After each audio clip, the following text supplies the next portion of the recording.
Hello, and welcome to this week's edition of K Double Say. As I go back to my monthly edition of what's going on in NXT. NXT has pretty much been popping as of recently with a new NXT champ in Bobby Roode, won on the 28th. He's been champ for about 24 days now, or about a month. He won it from Shinsuke Nakamura. The NXT TakeOver Toronto, which leads me to my first top story that rumor has it Nakamura will be making his debut possibly as soon as the Raw after Fastlane or SmackDown after Fastlane, or as late as the Raw or SmackDown after WrestleMania. Nakamura dropping the title to Bobby Roode really does bid well for the thought process that he will be making his main roster debut soon, and I think the main roster will be all the better for it. Another person who should be making her main roster debut and has been rumored to be wrestling some dark matches at house shows with some of the women from the SmackDown roster. Sorry. You have Asuka, who has been champ for 326 days. She's very, very close, according to Sportskeeda, to breaking Goldberg's longest undefeated streak record that he set when he first came out in WCW.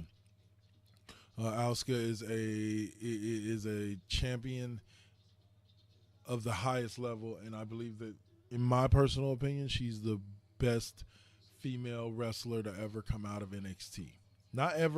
She's not the best one ever, but she is definitely the best one to come out of NXT. And being that she came from Japan, New Japan, she's just proving that there's a wealth of even female talent, not just male talent, out there. That leads me to my tag team champs, which is a team that I thought should have had the title a long time ago, but only won it recently, about 30 days ago, and that's the Authors of Pain. They beat DIY at TakeOver San Antonio. I believe that the Authors of Pain are in for a long-term run with the titles. I don't believe that this will be a short one.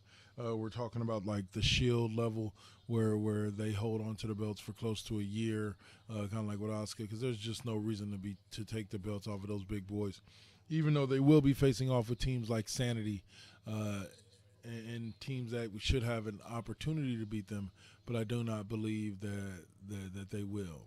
Now, lastly, in the past month or so, Samoa Joe has said his goodbyes to NXT and is now on the main roster as Triple H's Destroyer.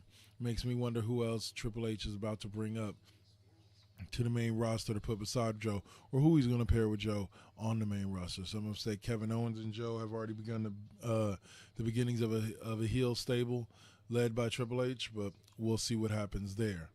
Lastly, once again, congratulations to Bobby Roode and him beginning his glorious championship reign, which I should see him hold the belt for about 3 to 6 months before he drops it and begins to get his promotion. Austin Aries is technically on the main roster as the host of 205 Live, and he comes out as a commentator for 205 Live, an interview person for the Cruiserweight matches on Raw. So Austin Aries technically has made his main roster debut, but we're waiting for him to make his in-ring main roster debut. Till then, that's all that's going on in NXT. This has been K Double. Check me out on the Raw Impact Unleashed. Find me on Tumblr, K Double or Double KK Double, and find me on Twitter at Double KK Double. Y'all have a great day. This has been K Double. Peace.